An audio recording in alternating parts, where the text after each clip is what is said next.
ओम वंदे गौ मातरम। मित्रों, ब्रह्मलीन संत श्री डोंगरे जी महाराज द्वारा रचित ग्रंथ श्रीमद् भागवत रहस्य का हम पठन कर रहे हैं। हम दशम स्कंद के पूर्वार्ध भाग में चल रहे हैं। हमने अभी तक पढ़ा कि राजा परीक्षित जो शापित हो जाते हैं उनको रासलीला में प्रवेश दिलवाना है, और रासलीला में प्रवेश कैसे मिलता है उसके लिए हमने पिछले अंकों में क्या क्या करना होता है उसके बारे में कुछ बातें जानी। मित्रों, ये जो ग्रंथ है ना, ये आदर्श गृहस्थ जीवन कैसे जिया जाए, एक आदर्श जीवन कैसा होना चाहिए उसको समझने के लिए बहुत ही परिपूर्ण स्थिति में ये कुछ बातें दर्शाता है। और यदि हम ऐसा जीवन जीते हैं जिसमें आदर्श गृहस्थ जीवन आ जाए, तो आज जो गृहस्थ आश्रम में लोग रोगी हैं, संतानें रोगी हो रही हैं, संतान हो ही नहीं पाती है, संतान नॉर्मली जन्म नहीं ले पाती हैं, ऐसी न जाने कितनी सारी समस्याएं हमारे जीवन को घेर रही हैं। इन समस्याओं का छुटकारा है ये भागवत ग्रंथ, क्योंकि भागवत ग्रंथ सिखाता है कि गृहस्थ जीवन भी कैसे ब्रह्मचर्य के साथ जिया जाता है। क्योंकि आज लोगों ने ये काम वासना को ही अपने जीवन का महत्वपूर्ण हिस्सा मान लिया। ये जीवन का केवल एक छोटा सा अंग है, ये संपूर्ण जीवन नहीं है। और ऐसी अवस्था में जो गृहस्थ आश्रम पतित हो गया वही हमारे संसार में भ्रष्टाचार और ना जाने कितने सारे अनाचार कर रहा है। मित्रों, यदि माता पिता गृहस्थ ये जो है जो गृहस्थी हैं वो यदि ब्रह्मचर्य का पालन करते हैं और संतान उत्पत्ति के लिए ही केवल संसर्ग करते हैं, तो आप देखिए कि आपका गृहस्थ जीवन भी उन्नत होगा और आपकी संतानें भी वैसी उन्नत होंगी जो पहले अपना कल्याण करेंगी, फिर माता पिता को समष्टि का भी कल्याण करेंगी। किंतु जब रोगी संतान होती है ना, तो वो अपना ही कुछ नहीं कर पाती, माता पिता को तो क्या ही करेगी। तो ये स्थिति आज संसार में हम देख रहे हैं। आप अपने आसपास देख लीजिए, सबके साथ यही बना हुआ है। तो मित्रों, हमने पिछले अंक में जो पढ़ा था कि श्री कृष्ण जो हैं गोपियों जब उनसे मिलने आती हैं आधी रात को रासलीला के लिए, तो क्या उनको समझा रहे हैं कि भाई तुम्हारा देह धर्म क्या, इस तरह तुम्हें पतिव्रत धर्म का पालन करना चाहिए, क्या तुम्हें अपने शरीर का उपयोग करना चाहिए, तुम लौट जाओ, ये समझाते हैं। अब उसके आगे अब गोपियाँ कुछ कहने वाली, उसको हम पढ़ने वाले हैं। तो पहले मंगलाचरण कर लेते हैं। श्री कृष्ण गोविंद हरे मुरारी हे नाथ नारायण वासुदेव। जय श्री कृष्ण। मित्रों, और आप जिनकी उपासना करते हैं उनके नाम से कमेंट अवश्य करें, क्योंकि वे भक्ति की सरल विधि है। और यदि आप इस पूरी कथा को साथ में सुनना चाहते हैं तो इसी वीडियो के डिस्क्रिप्शन में हमने डोंगरी जी की भागवत की पूरी प्लेलिस्ट दी है, आप पूरी कथा साथ में भी सुन सकते हैं। आगे बढ़ते हैं। आज की कथा है गोपियों का पवित्र प्रेम अधरामृत क्या है। हम अधर के नाम से एक ही चीज़ को जानते हैं, किंतु अधरामृत क्या है उसके बारे में आज वर्णन मिलेगा। और श्री कृष्ण को मनाना और धमकाना, मतलब गोपियों के हाथ में सब कुछ है भाई। वो श्री कृष्ण को मना भी सकती हैं, धमका भी सकती हैं। और ये मैं उसके साथ में एक चीज़ और बताऊंगी, मुझे वहाँ पे वो याद आता है उस समय। आगे बढ़ते हैं। एक पतिव्रता नारी के लिए पति का वियोग असहाय था। वह पति से हमेशा उसके साथ रहने का आग्रह करती थी। संयोगवश पति को परदेश जाने का अवसर आया, वह भी पति के साथ जाने के लिए तत्पर हो गई। मुझे छोड़कर ना जाओ नाथ, मुझे अपने संग ही ले चलिए। पति उसे समझाने लगा, देवी मैं कामकाज के लिए बाहर जा रहा हूँ, वहाँ तुम्हें कैसे ले जाऊँ। मेरे वियोग में जलना ना पड़े ऐसा एक उपाय है। घर में मेरा यह चित्र है ना, उसकी दृढ़ भावना से सेवा पूजा करती रहना और मानना कि मैं घर में ही हूँ। जब भी मेरी याद आने लगे उस समय चित्र के दर्शन और पूजन करना। वह पतिव्रता नारी बड़ी तन्मयता से पति की छवि की पूजा करने लगी।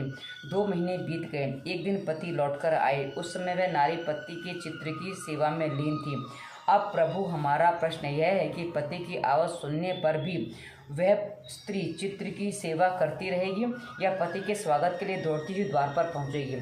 तो श्री कृष्ण ने कहा, अरे यह कैसे पूछने की बात है, दौड़ती हुई द्वार पर पहुंचेगी। गोपियों ने कहा, क्यों पहुंचेगी वो द्वार पर, क्योंकि पति क्या कह गए, चित्र की सेवा करना।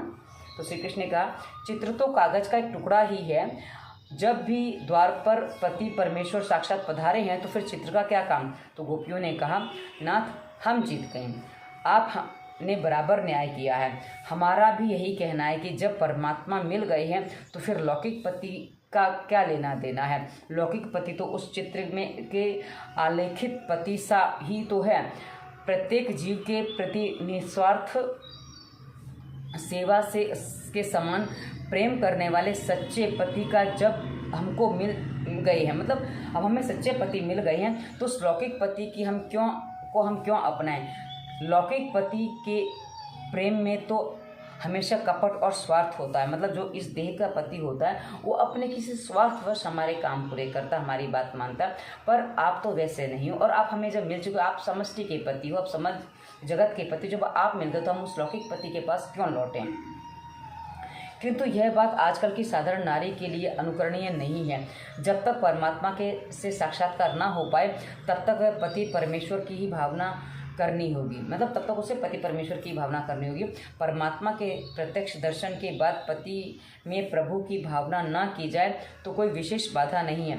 भावना वियोग में ही करनी पड़ती है, संयोग में नहीं। गोपियाँ कहती हैं, नाथ हमने स्त्रीत्व सहित सर्वस्व त्याग दिया है और आपकी शरण ली है, जो न तो स्त्री है और ना ही पुरुष। में ऐसे शुद्ध चेतन आत्मा का विशेष कौन सा धर्म हो सकता है? उसका ना तो कोई नारी धर्म होता है और ना ही पुरुष धर्म। कि ये जो कहा ना, जो गोपियाँ वो पिछले जन्मों में तो ऋषि मुनि थी। अब ऋषि मुनि के रूप में जब वासना त्याग नहीं पाई तब उन्होंने गोपी का रूप धारण किया ताकि ये सारी वासना समाप्त हो जाए, श्री कृष्ण को अर्पण हो जाए तो समाप्त हो जाएगी। तो वो सब उन्होंने कर लिया। अब वो केवल जीव भाव से बची हैं। अब वो जीव है, ना स्त्री है ना पुरुष है, क्योंकि उसके लिए वस्त्रण लीला हो चुकी है, हम पहले पढ़ चुके हैं। नाथ जो जीव स्त्री हो उसके लिए नारी धर्म का पालन करना आवश्यक है। हम तो शुद्ध चेतन आत्मा है। आत्मा का धर्म है प्रभु से मिलन। जब तक प्रभु ना मिल जाए तब तक अपने अपने धर्म का पालन करना चाहिए। धर्म के पालन से मन शुद्ध होता है, धर्म पालन से पाप जल जाते हैं, पाप जल जाने पर मन शुद्ध होता है और मन शुद्ध होने पर परमात्मा से साक्षात्कार हो पाता है। मतलब मन शुद्ध होगा तभी परमात्मा से साक्षात्कार हो पाएगा। तो आप तो प्रत्यक्ष परमात्मा हैं, आप तो हमको मिले हुए ही हैं। हमें अपना सच्चा पति प्राप्त हो गया है। अब हमारे लिए स्त्री धर्म पालन की कोई आवश्यकता ही नहीं है। अब हमें अंतर में आपकी भावना करनी नहीं है। जब तक आपके दर्शन नहीं हुए थे हम अन्य में आपकी भावना करती थी। अब हम आपको छोड़कर कहीं नहीं जाएं। क्यों जाएं? कहीं नहीं जाएंगे, क्यों जाएं हम? अब आपको छोड़कर जड़ धर्म का सहारा क्यों ढूंढे हम? मतलब जब आप परमात्मा ही मिल गए हैं तो आपको किसी और में आरोपण करना, किसी और में आपको ढूंढना कोई आवश्यकता नहीं है इसकी। तो हम केवल आप में ढूंढेंगे और हम आपको ही मिल चुके हैं। ढूंढेंगे नहीं, हम तो मिल चुके हैं, तो बात खत्म हो जाती है। धर्म तो साधन है, साधे तो आप स्वयं हैं। हमने आज तक स्वधर्म का पालन किया तभी तो आपसे साक्षात्कार हो पाया है। हम तो आपके चरणों की दासी हैं नाथ। अब निष्ठुर होकर हमारा त्याग ना करें, हमें अपना लीजिए। भगवान कहते हैं, यदि मुझे ही तुम अपना सच्चा पति मानती हो तो मेरा कहा तुम्हें मानना होगा। जाओ घर जाकर अपने पति संतान की सेवा करो। यदि लौकिक पति स्वार्थी हो फिर भी आज्ञा की उसकी सेवा करो। गोपियाँ कहती हैं, हजारों जन्मों तक यह सब कुछ झेलकर हम थक गई हैं। बाद में जब आप ईश्वर मिलते हैं तो हम वापस क्यों लौटें? फिर भी आपकी आज्ञा है सो जाना पड़ेगा ही। किंतु अपने लौकिक पति की सेवा करने के लिए मन तो चाहिए ही। हम मतलब पति की सेवा बिना मन के कैसे करेंगे? मन चाहिए। तो अब क्या करना है? अब हम मन तो आपने चोरी कर लिया है, आप हमारा मन लौटा दें तो घर जाकर लौकिक पति की हम सेवा कर पाएंगे।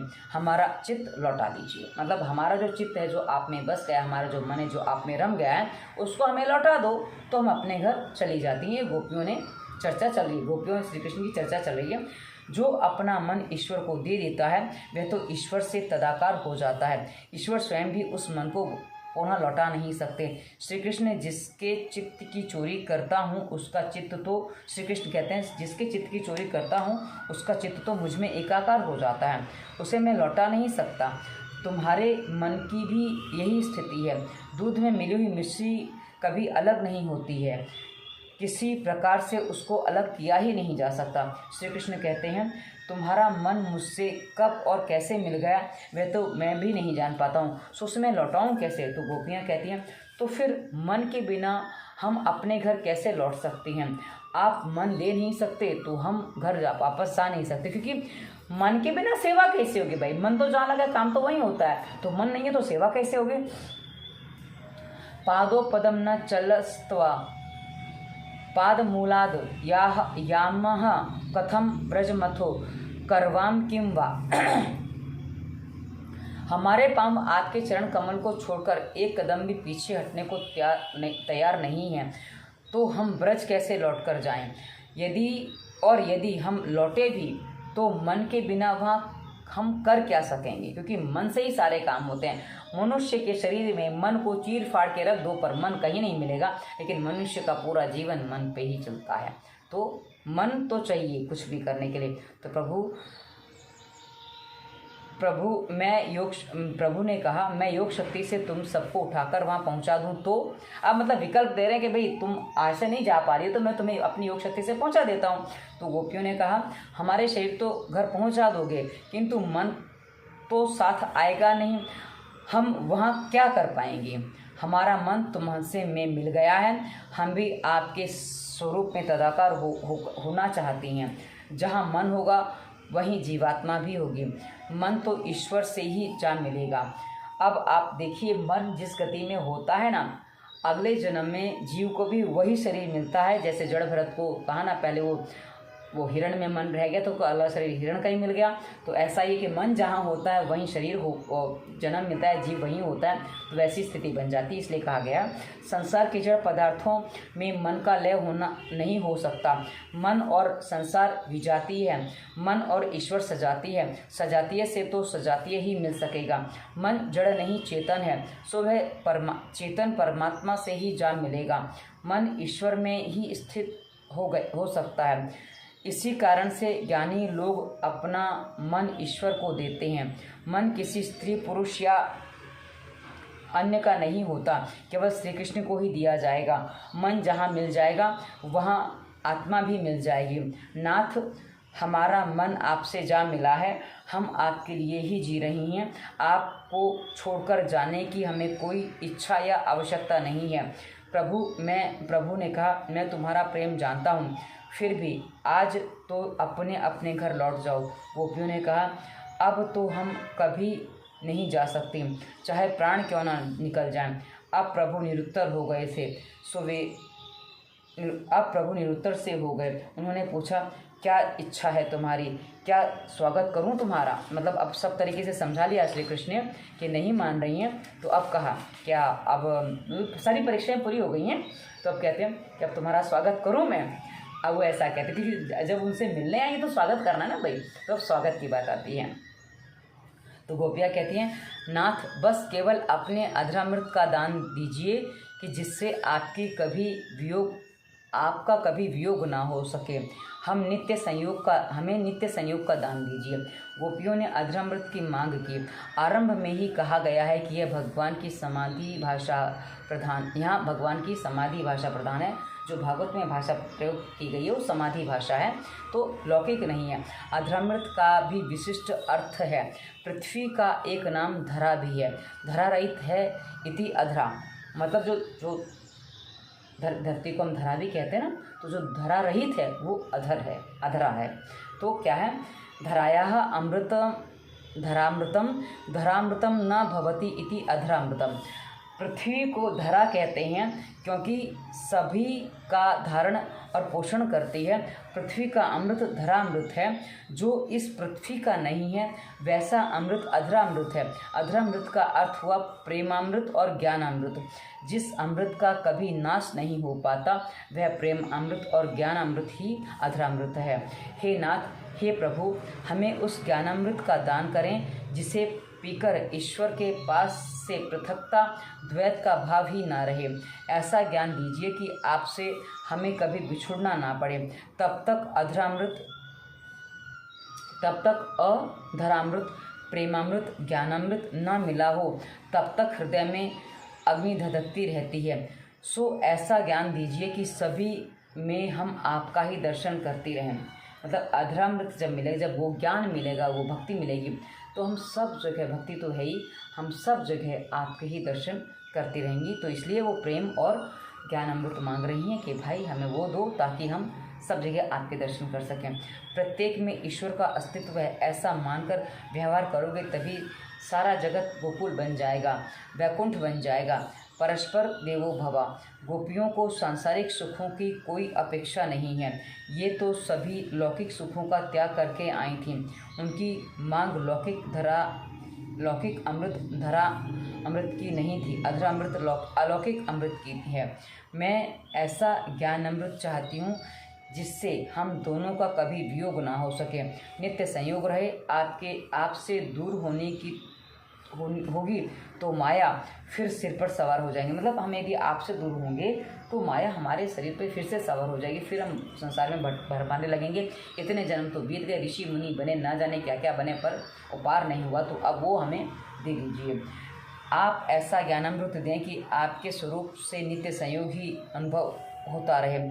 आपका योग ही करुणतम दुख है और आपका संयोग चरम सुख है। प्रभु ने कहा, नित्य संयोग रूप अधरामृत देना या ना देना मेरी इच्छा पर निर्भर करता है। ऐसा दान मैं तुम्हें देना नहीं चाहता। तुम्हें अधरामृत ना दूँ तो। अब श्री कृष्ण ने वापस अपने जो कहते हैं ना कि भाई थोड़ा रहता है वो किया। सखियों ने कहा, अधिक अकड़ मत दिखाइए। कहा ना, धमकाना भी, चर्चा भी और धमकाना भी है। अधिक अकड़ मत दिखाइए, अंतिम उपाय हमारे हाथ में है। हम आपको अपने लिए नहीं किंतु आपकी कीर्ति कलंकित ना हो इसके लिए मना रही हैं। आपकी कीर्ति की शुद्धि के लिए हम आपसे प्रार्थना कर रही हैं। यदि हमें नित्य संयोग रूप अधरामृत देंगे तो आपकी ही प्रतिष्ठा होगी, अन्यथा हम विराग्नि से शरीर को भस्मीभूत कर देंगी। हमने सुना है कि मनुष्य के अंतिम पलों में जिसका चिंतन किया जाए वह उसी में जा मिलता है। शास्त्र अनुसार अंत काल में जिसका स्मरण करते हुए देह त्याग किया जाए उसी में जीव लीन हो जाता है। हमारे मन में अन्य कोई भी नहीं है। हम अपनी अंतिम सांस तक आपका ही स्मरण, ध्यान और चिंतन करेंगी और आपका नाम जपते हुए प्राण त्याग करेंगी। सो आपको हमें मिलने की हम जीते जी चाहे आपको ना पा सकें, मरने के बाद तो आपको पाएंगे ही। किंतु लोग क्या कहेंगे कि कृष्ण इतने निष्ठुर हैं कि गोपियों ने विरह अग्नि से जलते हुए प्राण त्याग दिए, फिर भी उन्होंने कृष्ण कृपा नहीं की। और उन गोपियों का प्रेम तो हार्दिक था किंतु कृष्ण पाषाण हृदय और कठोर था। मतलब यदि तुम हमारी बात नहीं मानोगे तो हम प्राण त्याग देंगी, फिर तुम्हारी कीर्ति कलंकित हो जाएगी। ये याद रखना। ये धमकाने की स्थिति में आ गई हैं गोपियाँ, क्योंकि जहाँ कहा ना अधिकार होता है वह सब कुछ होता है, और ये अधिकार की बात है। अब ये अधिकारी हैं। नाथ, प्राण त्याग करने में हमें कोई आपत्ति नहीं है, किंतु हम चाहते हैं कि आपकी अपकीर्ति ना हो, इसलिए हम आपको मना रही हैं। ओके, हम आपको मना रहे हैं, इसका मतलब ये नहीं कि हम कमज़ोर हैं ना, हम कमज़ोर नहीं हैं। हाँ, याद रखना इस बात को। तो धमकाने की स्थिति है। प्रभु, आप तो सर्वत्र सर्वव्यापी हैं, अतः आपसे मिलना तो होगा ही। ज्ञान मार्ग में प्राप्ति ही प्राप्ति है और भक्ति मार्ग में भक्ति की, किंतु हम यह नहीं जानते कि आपकी जग हसाई हो। हम यह नहीं चाहते कि आपकी जगह हसाई हो, इसलिए हम आपसे प्रार्थना कर रहे हैं। गोपियों के वचन सुनकर श्री कृष्ण ने पराजय मान ली और इसी कारण से योगियों ने उन वचनों की महाप्रभु की जय जयकार की। तासाम वाचो जयति ही। वैसे तो भगवान की पराजय ना हो कभी और ना हुई है, किंतु गोपियों से बातचीत में गोपियाँ विजयी हुई हैं। प्रेम वही है जो प्रेमी को हरा दे, पर हराने में वियोग नहीं संयोग होना चाहिए, क्योंकि आजकल हराने के बाद वियोग हो जाता है और ये प्रेम नहीं, ये घर्षण है और ये वियोग लाता है। इसलिए बहस नहीं करनी होती है, समर्पण करना होता है। जब समर्पण में आप बहस करेंगे ना तो फिर आप चर्चा करेंगे ना तो उसमें आप हमेशा जीतेंगे। आगे बढ़ते हैं। यह तो जीव और ईश्वर का वार्तालाप है। जीव की कसौटी कर लेने के बाद ही वे उसे अपनाते हैं। मतलब अभी कसौटी चल रही थी गोपियों की हर प्रकार से परीक्षा कर लेने पर ही श्री कृष्ण ने उनको अधरामृत दिव्य रस अद्वैत रस का दान किया। प्रभु ने विचार किया कि इन गोपियों का प्रेम सच्चा है, यदि मैं आज इन्हें दूर हटाऊंगा तो वे निश्चय ही प्राण त्याग देंगी। प्रभु को विश्वास हो गया कि जीव शुद्ध भाव से उनसे मिलने आया है और उन्होंने उसे अपना लिया। प्रभु ने एक साथ अनेक स्वरूप धारण किए थे। जितनी गोपियाँ थीं उतने ही स्वरूप बनाए लिए थे और प्रत्येक गोपी के साथ एक एक स्वरूप रखकर रास का आरंभ किया। 8 सखियाँ सेवा में उपस्थित थीं। हजारों जन्मों का विरह जीव आज प्रभु के सन्मुख उपस्थित हो चुका है। प्रभु ने प्रत्येक गोपी को छाती से लगाकर प्रगाढ़ आलिंगन दिया। गोपियों को शुद्ध जीवों को परमानंद प्राप्त हुआ। जब आज ईश्वरमय हो गया, वे दोनों एक हो गए। इस मिलन से जीव और ईश्वर दोनों को आनंद प्राप्त हुआ। आप जो सांसारिक रास की बात करते हैं ना, यदि आप ये भी कहते थे नहीं ये सब ये बातें वो बातें कुछ और समझो, तो भाई आप में उतना होना चाहिए कि यहाँ तो कृष्ण ने क्या किया, जितनी गोपियाँ इतने कृष्ण थे। क्या आप कर सकते हो? और नहीं तो फिर मनुष्य हो, मनुष्य की तरह जीना सीखो। आगे बढ़ते हैं। गोपियाँ कृष्णमय भगवानमय हो गईं। सभी हाथों से हाथ मिलाकर नाचने लगे। यह तो ब्रह्म से जीव का मिलन हुआ। इस प्रकार अद्वैत सिद्धांत के आचार्य शुकदेव जी ने रासलीला में अद्वैत का वर्णन किया है। रास में साहित्य, संगीत और नृत्य का समन्वय होता है। इस रासलीला में काम का अंश मात्र भी नहीं है। देव, गंधर्व, नारद जी आदि ने भी आकाश से इस लीला को निहारा। निहारते निहारते ब्रह्मा जी विचार करने लगे कि कृष्ण और गोपियाँ निष्काम तो हैं, फिर भी देहभान भूलकर इस प्रकार पराई नारी से लीला करना शास्त्र मर्यादा का भंग ही है। कृष्णावतार धर्म मर्यादा के पालन के लिए है, स्वेच्छाचार करने के लिए नहीं। ब्रह्मा जी रजोगुण के प्रतिष्ठाता देव हैं। जिनकी आंखों में रजोगुण है वह हर कहीं वैसा ही देखता है। ब्रह्मा जी सशंकित हुए, मतलब ब्रह्मा जी को अब शंका हो रही है। वापस पहले एक बार कर चुके हैं, फिर वापस गड़बड़ करें ब्रह्मा जी। तो गोकुल इधर सशंकित हुए हैं। श्री कृष्ण इधर सोच रहे हैं कि इस बूढ़े को धर्म मैंने ही तो सिखाया है और अब यह मुझे ही सिखाने आ रहा है। ब्रह्मा जी यह नहीं जानते कि यह रासलीला धर्म का नहीं, धर्म का फल है। मतलब ये रासलीला संपूर्ण जीवन के जो सब कुछ हो चुका है, सब कर्म हो चुके हैं, जो जीव मुक्त हो चुका है उसके लिए वो उसका फल है। प्रभु ने एक और खेल रचा, सभी गोपियों को अपना स्वरूप दे दिया और श्री कृष्ण ही कृष्ण दिखाई दे रहे थे। मतलब अब उन्होंने क्या किया, जब ब्रह्मा जी की माया भी तो तोड़नी पड़ेगी ना, जब ब्रह्मा जी जब विचार है उनको भी तो तोड़ना पड़ेगा, उनकी जो विचारधारा चल रही है। तो उन्होंने गोपियों को भी अपना ही रूप दे दिया, मतलब वो कृष्ण ही कृष्ण हो गए। गोपियाँ थी ही नहीं, सभी पीताम्बरधारी श्री कृष्ण हैं और एक दूसरे से रास खेल रहे हैं। रमा रमेशो हो। ब्रह्मा जी ने अब मान लिया कि यह स्त्री पुरुष का मिलन नहीं, श्री कृष्ण गोपी रूप हैं और ये ब्रह्मा जी ने श्री कृष्ण को प्रणाम किया। रास बिहारी लाल की जय, तो बोलो रास बिहारी लाल की जय, क्योंकि रास बिहारी हैं। अब रास करें तो रास बिहारी हो गए हैं, तो वो वाली बात है। अब विजातीय तत्व का स्त्रीत्व और पुरुषत्व का नहीं, अंश और अंशी का मिलन है। आज गोपियाँ श्री कृष्णमय प्रभु रूप बन गई हैं। ब्रह्म रूप को हो जाने के बाद जीव का स्वत्व कहाँ गया रहा। ब्रह्मा जी ने क्षमा याचना की, फिर जितनी गोपियाँ थी उतने ही स्वरूप प्रभु ने धारण किए और सभी गोपियों को दिव्यानंद का दान उन्होंने दिया। अब ये मान लीजिए कि जब वो गोपियाँ भी कृष्ण ही बन सकते हैं तो कहीं भी द्वैत भाव बचा ही नहीं था। इसलिए जब कहते हैं कि जब पति पत्नी, वो मैंने पिछले हमको भी बताया था कि पति पत्नी सालों जब साथ रहते हैं ना, तो कई बार दोनों के चेहरे समान हो जाते हैं, क्योंकि एक दूसरे को देखने लग जाते हैं। वो चेहरा देखते देखते वो वैसे ही हो जाते हैं। तो ये बात हो जाती है, इसलिए कहा जाता है कि आप जिसमें रमते हो आप उसके जैसे हो जाते हो। ये बात है। यदि इस लीला में काम का हेतु होता तो वह बंद कमरे में की जाती, किंतु यह तो खुले मैदान में। यहाँ इस लीला में लौकिक कामाचार होता तो देवगण इसे निहारने के लिए ना आते, क्योंकि लौकिक कामाचार होता तो बंद कमरे में होता और उसको कोई देख नहीं पाता, किंतु ये तो खुले मैदान में, बाग में, बगीचे में हो रही है। ब्रज में रास लीला ने 11 वर्ष से कम अवस्था के बालक बालिकाओं ने भाग लिए होते हैं, क्योंकि इस उम्र के ऊपर के बालक बालिकाओं में काम का विकार आरंभ होने लगता। मतलब रास जो सही रास कहा गया है वो 11 वर्ष की आयु से कम आयु में कहा गया, उससे अधिक में नहीं कहा गया जो बालक करें। किंतु आजकल तो हम कुछ और ही दृश्य देखते हैं, उसमें गड़बड़ हो जाती है। शरीर के साथ साथ काम वृत्ति भी बढ़ती है। मन में काम जागते ही रास बिहारी श्री कृष्ण का ध्यान करोगे तो काम नष्ट होगा। काम को मारने का और कोई उपाय नहीं है। गोपियाँ चाहती हैं कि श्री कृष्ण उनके साथ सिर पर हाथ रखकर आशीर्वाद दें कि जिससे काम का नाश हो जाए। ईश्वर की कृपा होने पर लौकिक काम रति पति का नाश होता है। यानी कि जो शरीर में रतिक्रिया करने वाला, जो शरीर के साथ जो रतिक्रिया करने वाला पति होता, उसका मतलब वो उस काम का नाश हो जाता है। पति का नाश नहीं होता, उस काम का नाश होता है। पुरुषत्व तो अभिमान और अहम का सूचक है।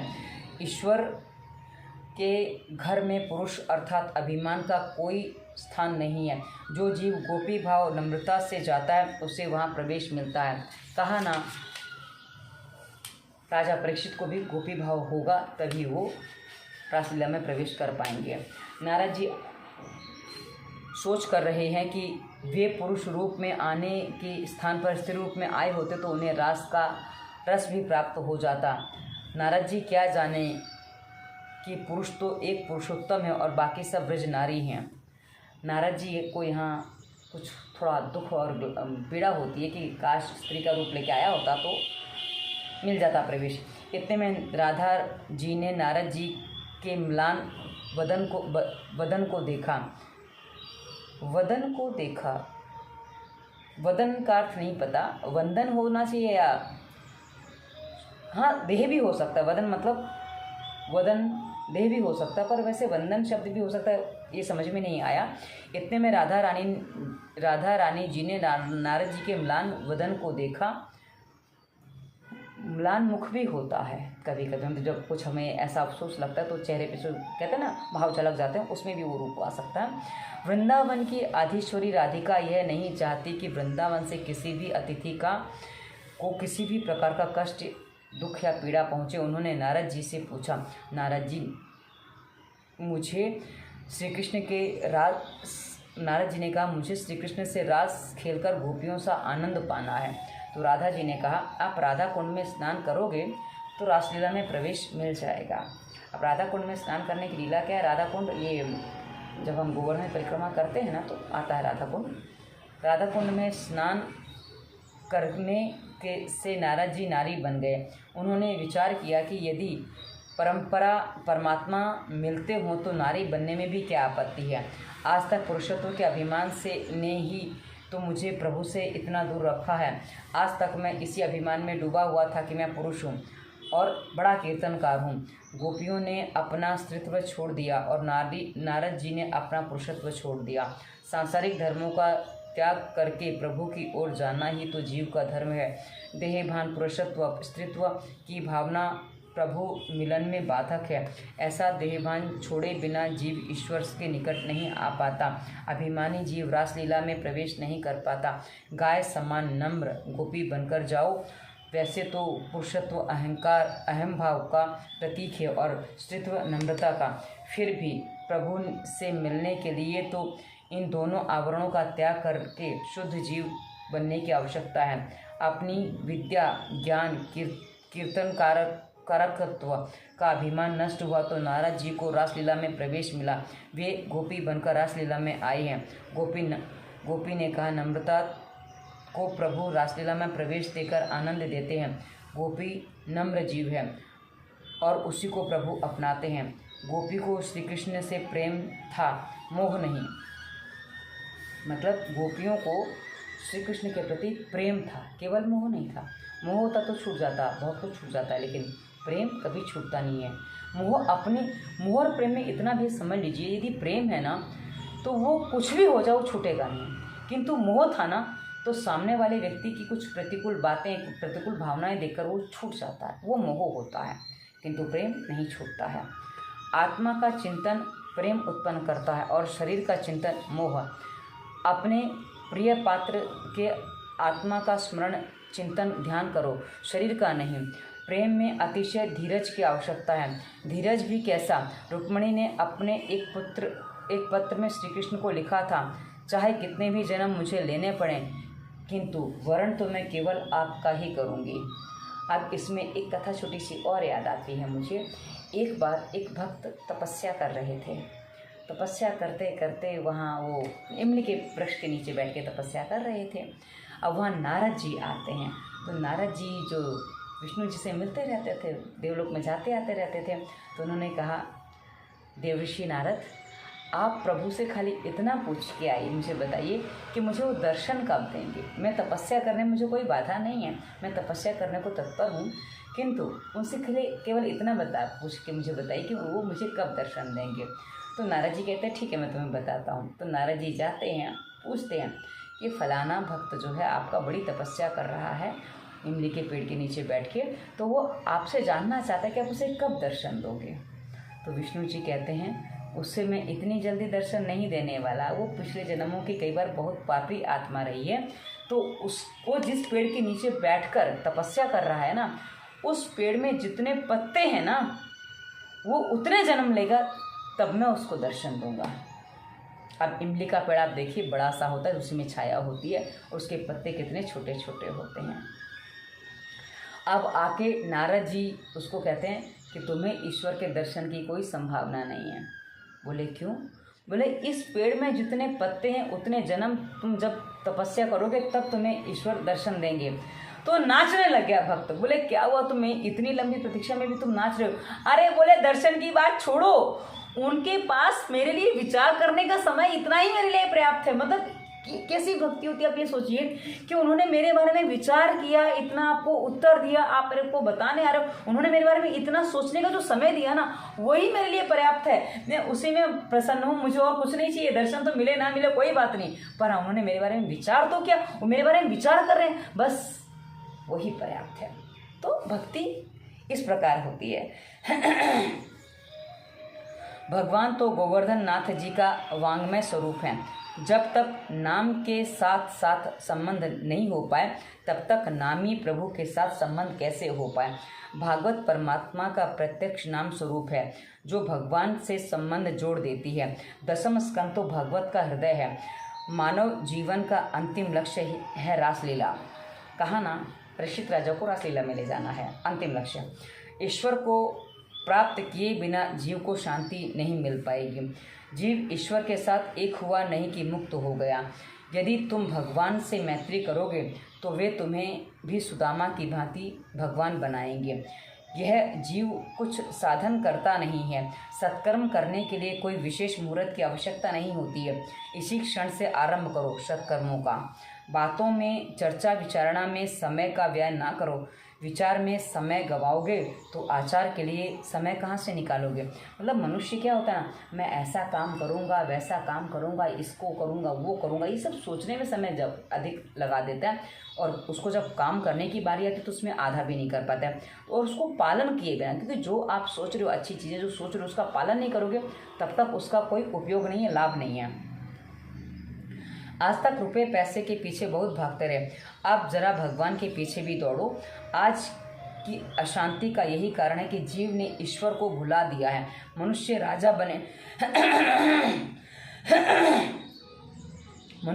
बने या स्वर्ग का देव, राय हो या रंक, विद्वान हो या मूर्ख, उसके लिए शांति नहीं है। जीव ईश्वर से जा मिलेगा तभी उसे शांति प्राप्त होगी।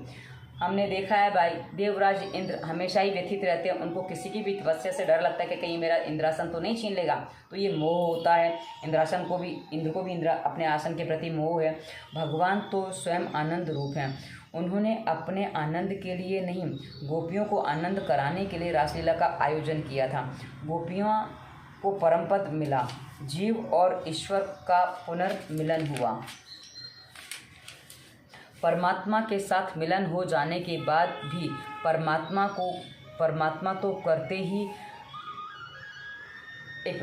के साथ मिलन हो जाने पर भी साधना तो करते ही रहना होगा।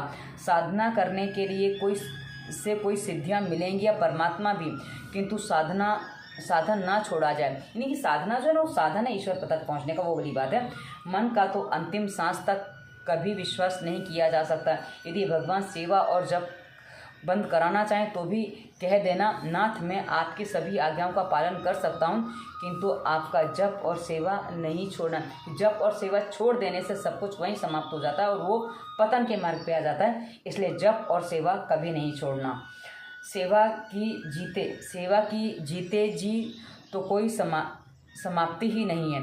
सेवा तो अंतिम सांस तक करनी ही होगी। अंत तक नियमित रूप से जप, सेवा, कीर्तन करते रहो। थोड़ी सी साधना कर लेने पर मनुष्य को सिद्धि मिलती है। उसके वचन सच होने लगते हैं। सिद्धि के साथ प्रसिद्धि और लोगों की भीड़ भी आती है। ऐसा होने पर गर्व अभिमान आ जाता है और अभिमान लाता है पतन। साधुओं को कई बार उनके शिष्य चापलूसी करके बिगाड़ते हैं। मेरापन आते ही साधना अपेक्षित होती है। वह सोचता है कि हाँ, सेवा तो होती रहेगी फुर्सत में के समय में, अभी तो मैं सेवकों की सेवा का लाभ ले लूँ, मैं सिद्ध हूँ तो मन से सेवा कर लूँगा। वह बात ठीक नहीं है। तुकाराम महाराज ने कहा है, आदि केला सत्संग तुका झाला पांडुरंग, त्याचे भजन रागी ना, भूली स्वभाव जाई ना। मतलब जो स्वभाव है वो जा नहीं रहा। मेरे प्रभु ने मुझे अपना लिया है, प्रेम बढ़ता जा रहा है। हम दोनों एक ही हो तो हैं, किंतु भजन करने की आदत अब छूटती नहीं है। ईश्वर के दर्शन हो जाने के बाद भी जब सेवा ध्यान आदि साधनों का त्याग ना करना, अन्यथा माया आ घेरेगी। कि ये स्थिति बन जाती है गोपियों की कि जब आप मिलन हो चुका उसके बाद कुछ गड़बड़ होती है, वो हम आगे अंत में पढ़ेंगे। तो कुछ भी हो जाए, जब तक शरीर है जब तब ध्यान नहीं छोड़ना है। कुछ भी नहीं हो सकता है। तो कहा ना, महिलाएं जो गृहस्थ जीवन जीते हो, जब नाम रटन करती रहें, बाकी जो काम करता है करती रहें, पर राम रटन के साथ मन में उनकी भावना चलाती रहें, सब कुछ हो जाएगा। यही कहने का तात्पर्य है। तो आज की कथा को हम यहीं विराम देते हैं। श्री कृष्ण गोविंद हरे मुरारी, हे नाथ नारायण वासुदेवाय। जय श्री कृष्ण मित्रों, धन्यवाद। वंदे मातरम।